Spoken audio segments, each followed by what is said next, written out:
Hi everybody, Dan Illman, Mike Beer. Let's take a look at the field for the DRFBets Wednesday Race of the Day. Race number 6 at Woodbine. We're going 7 furlongs on the Tapeta surface. This is an optional claiming race for 3-year-olds and up, and you can access free formulator past performances for this race on the Race of the Day event page at DRF.com.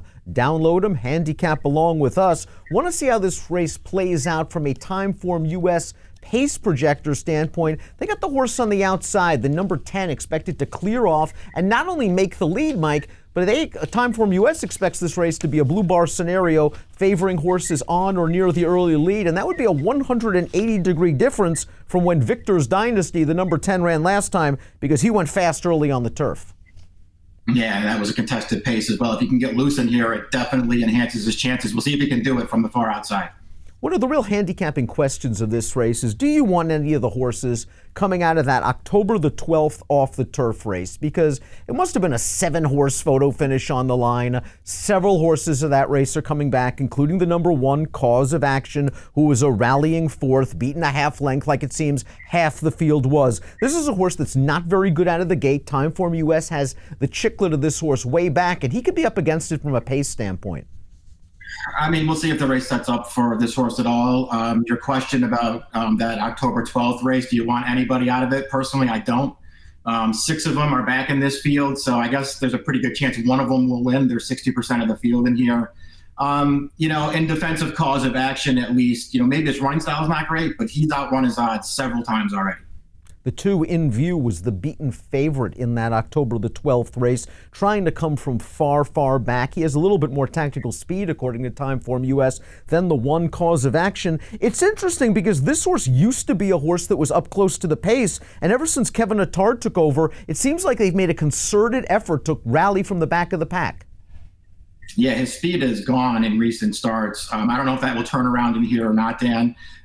Listen, not only is he out of that race where I don't really want anybody, but he's got this habit of just coming up short when the money's on the line. And that just is a real drawback for this horse. Not that he isn't competitive on paper. Beaten favorite the last 3 times. He was the chalk. The 3 is Dance Empire, a $250,000 yearling purchase, who made his career debut for a $25,000 tag in a turf sprint for trainer Mark Casse. We're going to watch that race right now. Mike, take him home. This was a nice effort from Dance Empire, overcoming what I thought was a slow pace. Yeah, the pace isn't fast. He's in behind horses in that red hat right now. He's still got some work to do here as his 5-pound bug rider gets him out into the clear. He's just going to kick it into gear really late here, Dan, and just run this field down. I like the way that he finished. I'm not sure this was the greatest field in the world. Obviously, when you're talking about how much money they paid for this horse for the debut for 25, probably isn't great. On the other hand, they paid that money for him because he's a half-brother to Moreno, who at that time was a really good horse. And this horse maybe just isn't going to be that good, but his debut was fine, and I think Cassie's being real smart here. He's not, getting over-ambitious with him. He broke his maiden for 25. He brings him back for 40. And he has all the upside, while several of these horses have 12, 13, 14 lifetime starts. We pretty know where they are from a form standpoint. Let's take a look at a formulator fact from Mark Casse as well. Over the past 4 years, with last out maiden winners moving from turf to synthetic, Cassie's winning at a 35% rate and a $2.47 ROI. The 4 Cash Dividend ran 3rd last time out on October the 11th in a conditioned claiming race. So we're going to take a look at that race right now. It was another race, not a lot of pace, going a mile and a 16th, and this horse tried to rally from out of it. I like him turning back to 7, but I'm also afraid he's going to really be outrun early. Yeah, I like the cutback for this horse, too. I'm with you. I just don't know what kind of trip he can get here. If he gets outrun in this race, I don't know how much it's going to help him as he cuts back, but he is a new face to this group. He didn't run in that October 12th race. We saw him splitting some horses late in that effort. It'll be interesting to see how he deals with the cutback and distance. The 5 Bala Falls finished 3rd in that October 12th race that I know you don't like. He was down towards the, he was wide for most of the way, Mike. He was 4 wide, ended up in between horses. He was trying. He seemed to gallop out pretty well. This is a horse who still might have a little bit of upside, and Timeform US showed his tactical speed. They think he can be close. I think of the horses coming out of that race, this one might have the most upside.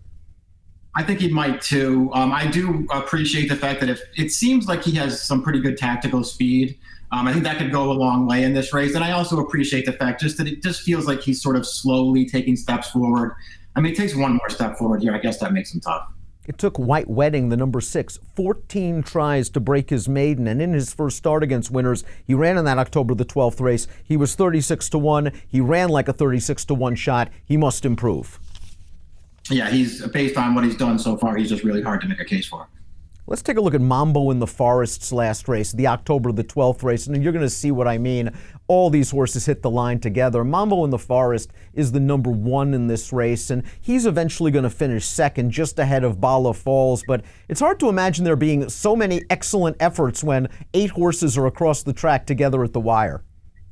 Yeah, I mean, he got a great trip in this race, too, and you see him surging at the end, but he'll just come up short.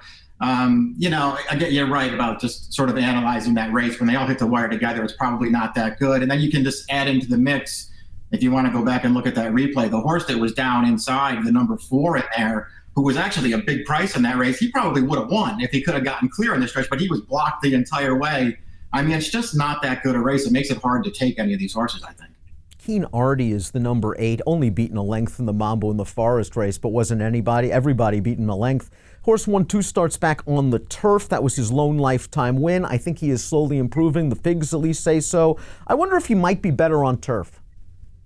Yeah, I wondered that too. It's one of the reasons that I sort of went a different direction, that along with the fact that he's out of the October 12th race, but he is very lightly raced. I mean, he could take another step forward here.